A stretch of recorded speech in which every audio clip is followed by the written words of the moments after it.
좁은 담벼락일 수 있지만 그것을 경계선으로 해서 안에 있느냐 밖에 있느냐는 엄청난 차이가 납니다. 오늘 특별히 그리스도 밖에 있을 때 우리가 어떤 존재였고 이제 그리스도 안에 있을 때에 우리는 이제 어떤 존재가 되었는지 오늘 함께 은혜를 나눕니다. 먼저 우리가 그리스도 밖에 있을 때 우리는 율법에 얽매이면서 살아가고 있었습니다. 오늘 본문 말씀에 의하면 그리스도 밖에 있을 때에는 우리가 율법에 얽매여서 살아가고 있었어요. 이 말은 뭐냐면 죄로 인한 늘 좌절이 있었어요. 죄로 인한 탄식이 우리에게 늘 있었어요. 이 말은 뭐냐면 죄와 사망의 권세 아래에 있었단 말이에요. 죄와 사망의 그 쇠사슬에 매여서 종로듯 하면서 살았어요. 즉 율법의 정죄로부터 자유스러울 수 없었다 그 말이에요. 너는 죄야, 너는 그 죄 지으면 죽어. 여러분, 이것을 율법의 정죄로부터 우리는 자유로울 수가 없는 그러한 존재로 살아갔어요. 그래서 사도 바울은 그리스도 밖에서 율법에 얽매인 바 되어 삶을 살아가고 있을 때 그 율법이 우리에게 어떤 존재였느냐, 초등학교 교사였다고 오늘 그렇게 기록을 하고 있죠. 초등학교 교사라고 번역하고 있는 이 단어는 뭐냐면 그 당시 어린아이를 돌봐주는 노예를 의미합니다. 집에서 어린 아이들을 돌보고 양육해주는 개인 교사를, 가정 교사를 의미합니다. 특별히 6살부터 16살 그 사이에 있는 아이들이 학교에 오고 갈 때, 회당에 오고 갈 때, 어디를 오고 갈 때 길을 인도해 주는 그런 가정 교사, 그 의미를 오늘 초등교사였다 이렇게 번역을 하고 있습니다. 우리가 지금까지 율법의 기능을 살펴봤잖아요. 율법은 어떤 일을 한다고요? 우리가 죄를 지을 때 그 죄가 심히 죄되게 하는 거예요. 우리가 죄를 지으면 너 죄인이야 하고 우리를 죄인으로 이렇게 드러내는 그런 역할을 하는 거예요. 그래서 그 죄로 인해서 우리를 좌절케 만들고 그 죄로 인해서 우리를 탄식하게 만드는 거예요. 이게 죄와 사망 아래에 우리를 다 떨어뜨린다. 그것도요, 가정교사처럼, 초등학교 교사들처럼. 여러분, 초등학교를 졸업하고 중고등부, 고등 가고 대학교 가면은 교사의 역할이 많이 달라집니다. 여러분, 초등학교 교사는 담임교사가 있어요. 그래서 그 반에 담임선생님이 의자가 놓여 있고 담임선생님이 다 아이들을 좀 잘 보살핍니다.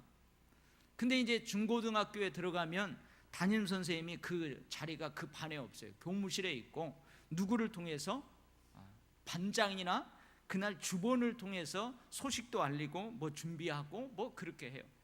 이제 대학에 들어가면 지도 교수는 있지만 이제 게시판을 통해서 스스로가, 여러분, 그것을 게시판을 통해서 뭔 일이 있구나, 뭐 오늘 강의실은 어디구나, 오늘 강의는 교수님이 뭔 일 때문에 휴강이구나, 그런 것들을 이제 알 수가 있어요. 이 초등학교 교사의 역할들을 율법이 한다 이거예요. 죄로 인한 좌절, 죄로 인한 탄식을 초등학교 교사가 학생들을 세세히 지도하는 것처럼 그렇게 세세히 지도해서 정죄로부터 자유로울 수 없도록 율법이 그렇게 한다는 거예요. 왜 이렇게 한다고 그랬어요? 내가 이 죄를 내 스스로는 어찌할 수 없구나, 이 죄와 사망의 외부에서 내가 스스로 헤어날 수 없구나, 이 쇠사슬을 내가 스스로 끊을 수 없구나, 좌절하게 만들고 저절하게 탄식하게 만드는 거예요. 죄로 인해서. 그리고 뭐예요? 그 저절하게 탄식하는 그 자리에서, 좌절하는 그 밑바닥에서 뭘 보게 만드는 거예요? 하나님밖에 없구나, 예수 그리스도를 보게 만드는 역할을 율법이 하는 거예요. 이 죄와 사망, 이 정죄로부터 너는 결코 스스로 자유로울 수 없다, 네 해결할 수 없다. 그러니 저 예수 그리스도를 봐라. 하나님을 향하여서 고개를 들고 하나님을 향하여서 걸어가게 하고 그렇게 하는 역할을 이 율법이 합니다. 우리가 그리스도 밖에 있을 때에는 이 율법으로부터 자유로울 수가 없었다 그 말이에요.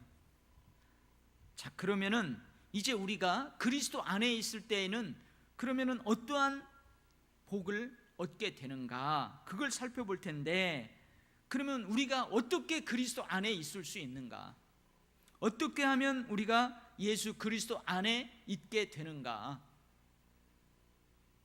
여러 가지 이제 하나님의 뜻과 섭리라는 그 입장은 뒤로 좀 잠시 내려놓고 우리가 어떻게 하면은 예수 그리스도 안에 있게 되는가, 한번 우리들의 입장에서 한번 몇 가지를 살펴보려고 합니다. 자, 어떻게 하면 여러분들이 예수 그리스도 안에 있을 수 있어요? 어떻게 하면 여러분들이 예수 그리스도 안에 있을 수 있습니까? 첫 번째, 헌금 많이 하면. 두 번째, 예배 열심히 드리면. 세 번째, 기도 열심히 하면. 네 번째, 전도 열심히 하면 그리스도 안에 있게 됩니까? 어떻게 생각해요, 여러분? 어떻게 생각해요? 예, 오해는 하지 마십시오. 예배, 전도, 헌금 생활, 이러한 것들, 봉사, 이러한 것들이 나쁘다는 거 아니에요. 하지 않아도 된다는 게 아니에요. 그런 것을 통해서 우리가 예수 그리스도 안으로 들어갈 수 없다는 거예요. 그런 것들은 예수 그리스도 안에 있는 우리의 삶에서 드러나야 될 삶이라는 거죠. 예수 그리스도 안에 있기 때문에 우리가 하나님을 예배하는 거예요. 예수 그리스도 안에 은혜 받은 자이기 때문에 그 은혜를 가지고 봉사하는 거예요. 하나님 앞에 헌금 생활도 하는 거예요. 전도도 하는 거예요. 이게 뒤바뀌면 안 된다는 거죠. 자, 그럼 우리가 어떻게 하면 그리스도 안에 들어갈 수 있어요? 첫 번째가, 여러분 한번 생각을 해보세요. 여러분 어떻게 그리스도 안에 들어왔어요? 그렇죠, 믿음으로 들어왔어요. 오늘 본문에도 그러죠. 예수 그리스도를 믿는 믿음으로 말미암아 예수 그리스도 안에서 그렇게 되어 있어요. 예수 그리스도 안에 들어오는 첫 번째는 어떻게 하면 돼요? 믿으면 돼요. 예수 그리스도를 믿으면 돼요. 그래서 예수 그리스도 안에서 라는 말은 믿음 안에서 그 말이에요. 동일한 의미예요. 예수 그리스도 안에서라는 의미는 믿음 안에서 그 말이에요. 근데 무슨 믿음? 예수 그리스도를 믿는 믿음. 오늘 본문에서도 그러죠. 믿음이 온 후로는 이런 단어가 나오잖아요. 이것은 예수 그리스도께서 오신 후로는 이렇게 바꾸어도 전혀 이상이 없어요. 예수 그리스도 안에 있기 위해서는 첫 번째 우리가 뭐예요? 예수 그리스도를 믿어야 돼요. 믿어야 돼요. 아멘. 자, 여러분 예수 그리스도 안에 있어요? 아멘. 그러면은 여러분들이 지금 예수 그리스도를 믿는다는 의미예요. 자, 그러면 예수 그리스도를 믿는다는 것은 구체적으로 뭐예요? 제가 늘 강조하죠. 예수 그리스도를 믿는다. 여러분 예수 그리스도를 믿어요? 믿잖아요. 그럼 여러분들이 예수 그리스도를 믿는지 저에게 보여달라는 거죠. 나는 이러이러해서 지금 예수 그리스도를 믿습니다. 너 예수 믿느냐? 예, 예수 믿습니다. 그러면 네 믿음을 나에게 좀 보여달라 했을 때 여러분, 내가 예수 그리스도를 믿는다는 것을 어떻게 보여줄 수 있어요? 첫 번째, 예수 그리스도를 믿는다는 의미는 영접한다는 거예요. 아멘. 여러분 생각나죠? 영접하는 자, 곧 그 이름을 믿는 자들. 영접하는 자들하고 믿는 자들, 예수 그리스도를 믿는 자들은 똑같은 사람들이에요. 하나님의 자녀가 되는 권세를 주셨어요. 영접하는 의미 알죠? 제가 여러 번 설명했어요. 누군가 밖에서 똑똑똑 그래, 계십니까? 딱 보니까 누구예요? 누구야? 그래서 어떻게 해요? 그냥 벗은 발로 막 뛰어나가가지고 거실이 막 어질러져 있어요. 대충 안방으로 어떻게 해요? 거실에 널브러져 있는 거 안방으로 다 쳐놓고 안방문 딱 닫고 거실 대충 정리하고 머리하고 막 벗은 발로 뛰어나가서 문을 열면서 어서 오시라고, 어쩐 일이냐고, 연락도 없이 어쩐 일이냐고, 아무튼 어서 오세요.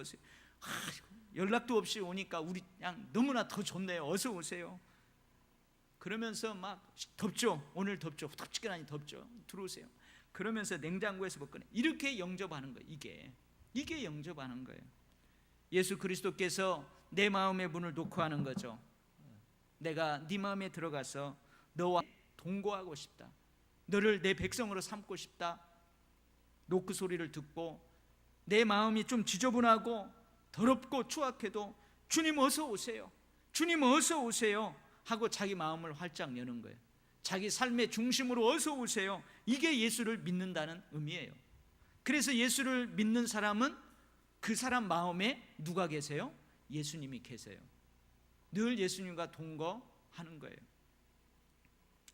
이게 예수를 믿는다는 의미입니다. 또 예수를 믿는다는 의미는 뭐냐면 예수님의 죽음과 부활을 마음으로 믿는 거예요.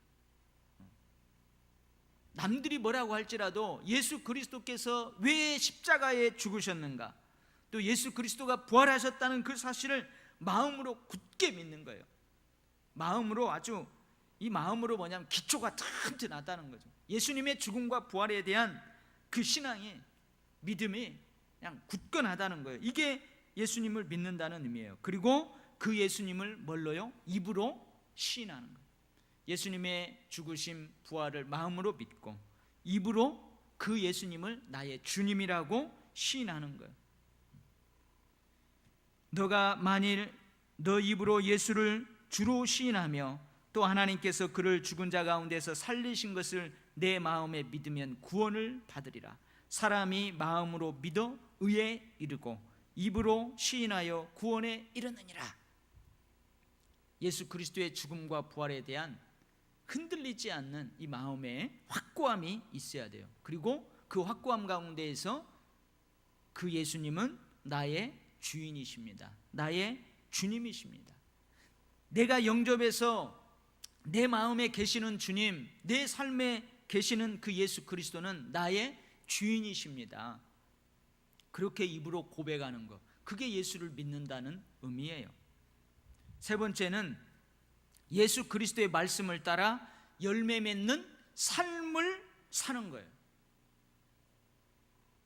요한복음 15장이 그걸 설명하고 있습니다. 내가 예수를 믿는다는 말은, 내가 예수 그리스도를 믿는다는 말은 예수 그리스도의 말씀을 따라서 그 말씀의 열매를 맺는 삶을 산다는 거예요.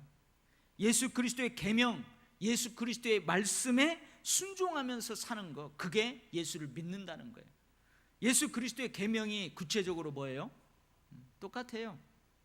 요한복음 15장에 보면 하나님 사랑, 이웃 사랑이에요.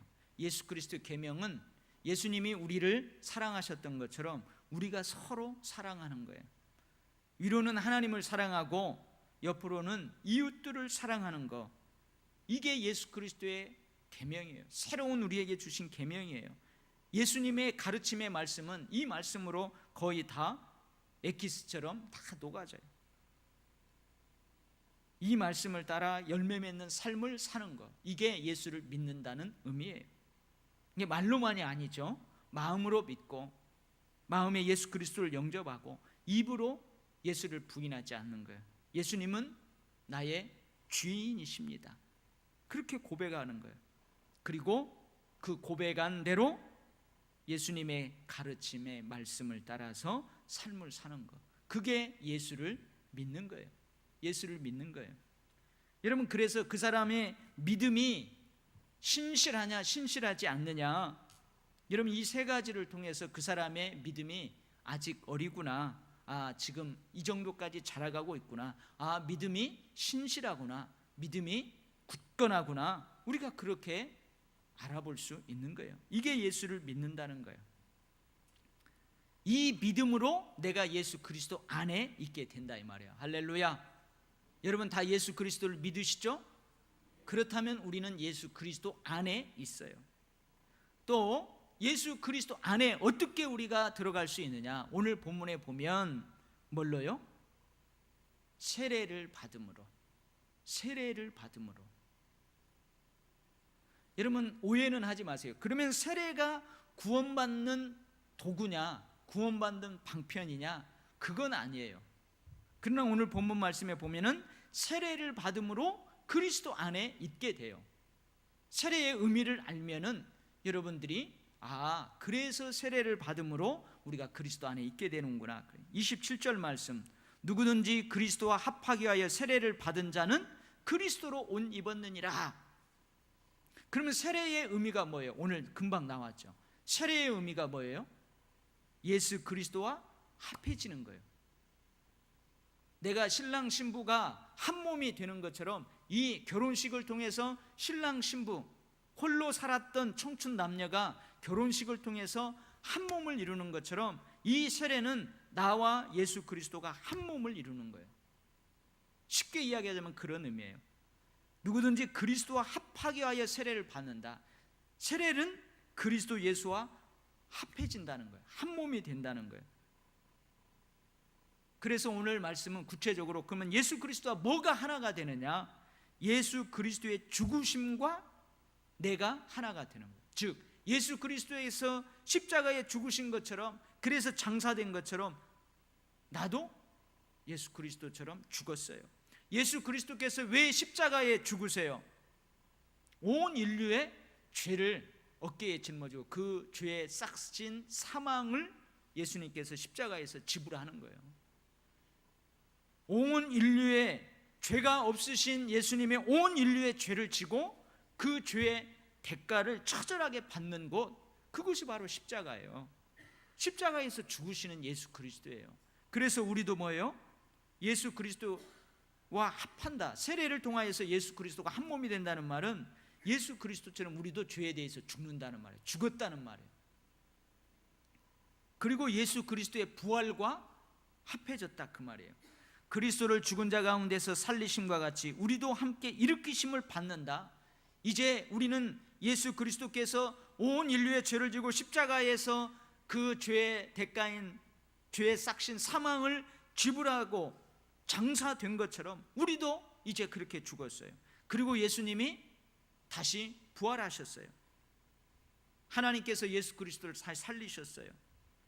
마찬가지예요. 우리도 이제 죄에 대해서는 죽고 생명에 대해서는 다시 살림을 받았어요. 그래서 새 생명 가운데에서 행하게 되는 거예요. 이게 세례의 의미입니다. 이게 세례의 의미예요. 예수 그리스도와 한 몸이 된다는 것은 이 두 가지 가장 큰 의미예요. 예수님이 십자가에 죽은 것처럼 나도 죽고, 예수님이 부활하신 것처럼 나도 살고. 로마서 6장 3절 4절 말씀입니다. 무릇 그리스도 예수와 합하여 세례를 받은 우리는 그의 죽으심과 합하여 세례를 받은 줄을 알지 못하느냐. 그러므로 우리가 그의 죽으심과 합하여 세례를 받음으로 그와 함께 장사되었나니 이는 아버지의 영광으로 말미암아 그리스도를 죽은 자 가운데서 살리심과 같이 우리로 또한 새 생명 가운데서 행하게 하려 함이라. 할렐루야. 여러분, 세례가 이런 의미가 있어요. 성부와 성자와 성령의 이름으로 세례를 주노라 할 때 그 세례받는 그 세례의 의미가 이런 의미가 있어요. 골로새서 2장 12절 말씀입니다. 너희가 세례로 그리스도와 함께 장사되고 또 죽은 자들 가운데서 그를 일으키신 하나님의 역사를 믿음으로 말미암아 그 안에서 함께 일으키심을 받았느니라. 그래서 우리는 죽어도 사는 거예요. 예수 그리스도께서 죽으셨지만 살아나셨어요. 우리의 육체는 죽어요. 그렇지만 예수 그리스도께서 부활하신 것처럼 또 살아요. 우리는 예수 그리스도 한 몸이기 때문에 그래요. 한 가지이기 때문에 그래요. 이게 바로 예수 그리스도 안에 있는 비결입니다. 자, 예수 그리스도 안에 있는 비결은 두 가지예요. 하나는 오늘 본문 말씀에 의하면, 하나는 예수를 믿음으로. 사실은 그 믿음을 하나님 앞에서, 많은 사람들 앞에서 고백하는, 그리고 그 고백으로 받는 게 세례거든요. 근데 그 세례의 의미는 예수 그리스도와 내가 한 몸이 된다는, 그의 죽으심과 부활과 한 몸이 된다는 거예요. 그래서 사실은 동일한 말씀이에요. 예수 그리스도를 믿음으로, 세례를 받음으로 우리는 그리스도 안에 있게 됩니다. 할렐루야. 그럼 세례받지 않은 사람은 그리스도 안에 없는 거예요? 세례받지 않은 사람은 그리스도 밖에 있는 거예요? 아니죠. 그가 예수 그리스도를 믿는다면 그리스도 안에 있는 거예요. 그리고 세례를 통하여서 그 예수 그리스도를 믿는 믿음을 하나님 앞에서, 많은 사람들 앞에서 공식적으로 선포하고 고백하고 인정받는 거예요. 자, 그러면 이제 예수 그리스도 안에 있는 우리에게 주어지는 축복은 뭔가? 예수 그리스도 안에 있는 우리에게 주어지는 축복은 뭐예요? 첫 번째, 이제 우리가 초등교사 아래 있지 않습니다. 우리는 율법 아래 있지 않습니다. 즉 율법이 뭐라고 하냐면 너는 죄인이야. 그러니까 너는 죽을 수밖에 없어. 죄 때문에 좌절하게 만들고 죄 때문에 무기력하게 만드는 그 율법 아래 있지 않다는 거예요. 이제 초등교사에 매여 있는 게 아니라, 율법의 인도하심을 따라 살아가는 게 아니라, 이제 우리는 뭐에 매인받아요? 성령에 매인받아요. 성령의 지배하심을 받는 거예요. 그리고 성령의 인도하심을 따라 살아갑니다. 할렐루야. 로마서 8장 2절 말씀이에요. 그리스도 예수 안에 있는 생명의 성령의 법이 죄와 사망의 법에서 너를 해방하였습니다. 예수 그리스도 안에 있음으로 인하여서 이제 죄와 사망으로 권세를 부리는, 그 죄와 사망으로 우리를 좌절케 만들어버리는 그 율법은 우리에게서 아무 영향력이 없어요. 왜요? 우리는 이제 그 법이 아닌 생명의 성령의 법을 따라서 살아가게 되었기 때문에 그래요. 그래서 예수 그리스도의 안에 있는 자는 우리가 삶을 살아가면서 손과 발이 더럽혀질 때가 있어요. 그래도 영원히 좌절하지 않는 거예요. 여러분, 예수 그리스도 안에서 죽음을 직면합니다. 죽음은 모든 것을 앗아가요. 모든 기회를 뺏어가요. 그러나 예수 그리스도 안에서 죽음을 직면한 사람들은 소망 없는 사람들이 슬퍼하는 것처럼 슬퍼하지 않는다, 그 말이에요. 왜요? 우리는 죄와 사망의 법에서 해방되었기 때문에 그래요. 우리는 성령의 사로잡힌 바 되어 성령의 인도하심을 따라 살아갑니다. 이제 율법이 아니고 성령의 법에 의해 그 인도하심에 살아갑니다. 이게 예수 그리스도 안에서 우리가 누리는 축복이에요. 오늘 그래서 우리가 찬양했잖아요. 내가 매일 기쁘게 순례의 길 행함은 성령이 계시기 때문에 그러는 거예요. 이게 우리가 그리스도 안에서 누리는 축복입니다. 두 번째는 어떤 축복이에요? 의롭다함을 받게 되었어요. 의롭다함을 얻게 되었다는 거죠. 여러분, 율법은 막 정죄한다고 그랬죠. 율법은 검사와 같은 거예요. 율법은 검사와 같은 거예요. 근데 복음은 뭐예요? 변호사와 같은 거예요. 검사는 어떻게 하든지 죄를 조금이라도 찾아내서 이 사람을 벌을 주려고 그래요. 근데 복음은, 변호사는 어떻게 해요? 이 사람 어떻게라도 죄인으로 만들지 않을까. 그래서 율법은 자꾸 우리를 죄인이라고 그래요. 근데 예수 그리스도는 아니다. 예수 그리스도의 보혈의 피로 야 깨끗하게 했다. 나와 함께 죽고 나와 함께 살았다. 의롭다함을 우리가 얻게 되었어요. 이 말은 뭐예요? 하나님과의 바른 관계가 회복되었다, 이 말이에요. 그 뒤에 세 번째 축복인데 뭐냐면 하나님의 아들이 되었어요. 이제 그리스도 안에서 우리는 하나님의 아들이 되었어요. 이 말은 뭐냐면 의롭다함을 얻게 된 말이나 하나님의 아들이 되었다는 말이나 어떻게 보면 비슷한 말이죠. 하나님과의 올바른 관계가 회복되어서 이제 우리는 하나님의 아들이라는 그 특권을 누릴 수 있게 되었다, 이 말이에요. 이제는 하나님이 무섭기만 했었어요. 하나님이 두렵기만 했었어요. 물론 지금도 마찬가지죠. 그러나 이제는 하나님이 두렵기도 하지만 하나님은 아빠, 아버지라 부를 수 있게 되었어요. 예수 그리스도 안에서 하나님을 아빠, 아버지라고 부르게 되었어요. 이게 바로 의롭다함을 얻게 되었고 하나님의 아들이 되었다는 의미예요. 그 다음에 네 번째는 이제 그리스도로 옷을 입게 되었어요. 이 말은 무슨 말이냐? 물과 성령으로 세례를 받은 거듭난 사람은 이제 세상 가운데에서 살 때에도 의와 진리와 거룩함을 따라 살아간다, 그 말이에요. 옛 사람을 벗어버리고 하나님의 전신갑주를 입고 살아간다, 이 말이에요. 구원의 옷을 입고 살아간다는 말이에요. 그래서 그리스도로 옷 입었다는 것은 이제는 뭐요? 세상 속에서 내가 그리스도를 나타내는 삶을 살아간다, 그 말이에요. 이게 또 축복입니다. 이것도 축복이에요. 예수 그리스도 안에 있기 때문에 우리는 그렇게 살 수 없어요. 우리는 예수 그리스도 안에 있기 때문에 그런 옷을 입고 살 수 없어요. 우리는 예수 그리스도 안에 있기 때문에 예수 그리스도의 옷을 입어야 돼요. 예수 그리스도인에게 걸맞는 옷을 입어야 돼요. 그 옷을 입고 살아가면 우리가 드러나는 게 아니고 예수 그리스도가 드러나게 돼요. 이게 여러분 축복입니다. 우리가 이 땅에서 삶을 살아가면서 예수 그리스도를 드러낼 수 있는 삶을 살아가는 거, 여러분 그것도 축복이에요. 다섯 번째, 특별히 사도 바울이 서신서마다 강조하는데, 그리스도 안에 있기 때문에 유대인이나 헬라인이나 종이나 자유인이나 남자나 여자나 이젠 다 하나예요. 어떤 하나? 모두 그리스도의 것이에요. 유대인도 그리스도의 것, 헬라인도 그리스도의 것, 종의 신분을 가지고 있는 사람도, 자유인의 신분을 가지고 있는 사람도, 남자나 여자나 모두가 다 하나님의 아들이고 동일한 하나님의 백성이에요. 마지막으로 지난주에 그 전주에 사도 바울이 그러죠. 우리는 아브라함의 자손이다. 아브라함에게 약속한 그 유업을 이을 자다. 그래요. 율법에 따라 할례를 받은 자가 아브라함의 자손이 되는 게 아니에요. 약속을 유업으로 받는 자가 되는 게 아니에요. 이제는 예수 그리스도께서 이 땅에 오셨어요. 믿음이 이 안에 들어왔어요. 예수 그리스도께서 이 땅에 오셨어요. 그렇기 때문에 이제는 예수 그리스도 안에 있는 누구나는 다 아브라함의 자손이 되는 거예요. 약속대로 유업을 이을 자가 되는 거예요. 여러분, 실체가 있는데 그림자를 따라서 살아갈 사람이 있어요? 여러분, 실체가 있어요. 이 실체가 있으면 그 실체를 따라가야지 그림자를 따라가서 살 사람은 없어요. 그죠? 실체가 없으면, 실체가 우리 눈에 안 보이면, 그림자밖에 안 보면 그림자를 따라서라도 살아가야죠. 그러나 이 실체가 이 땅에 오셨어요. 그러면 이제는 그 실체에 따라서 살아가야 됩니다. 요즘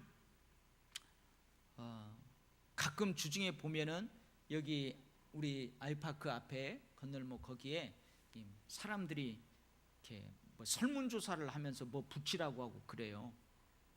자세히는 보지 않았지만 보니까 그 하나님의 성인가요? 그 하나님 어머지라고 하는 그 장길자, 아니 뭐 이길자인가 장길자인가 그거 있어요. 그거 있습니다.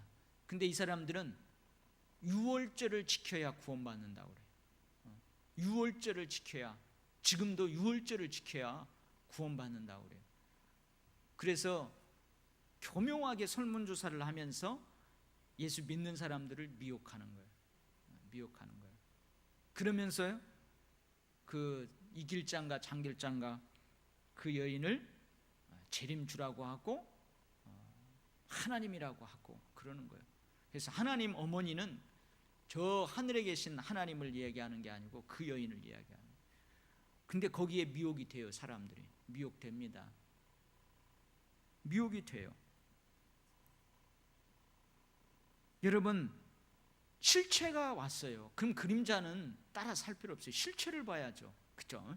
구약은 신약의 그림자라고 그랬어요. 구약은 예수 그리스도의 그림자라고 그랬어요. 예수 그리스도가 이 땅에 오셨어요. 예수 그리스도가 이 땅에서 성취하셨어요. 그럼 그 성취된 것을 가지고 살아가는 거예요.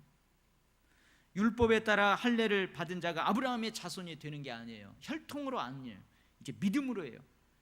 믿음으로 약속을 유업으로 받는 자가 되는 거예요. 그래서 예수 그리스도 안에 있으면 누구나 신분, 사회적 지위, 인종에 관계없이 예수 그리스도를 믿는 모든 사람들은 다 아브라함의 자손이요, 아브라함에게 약속하신 그 유업을 이어갈 자가 되는 거예요.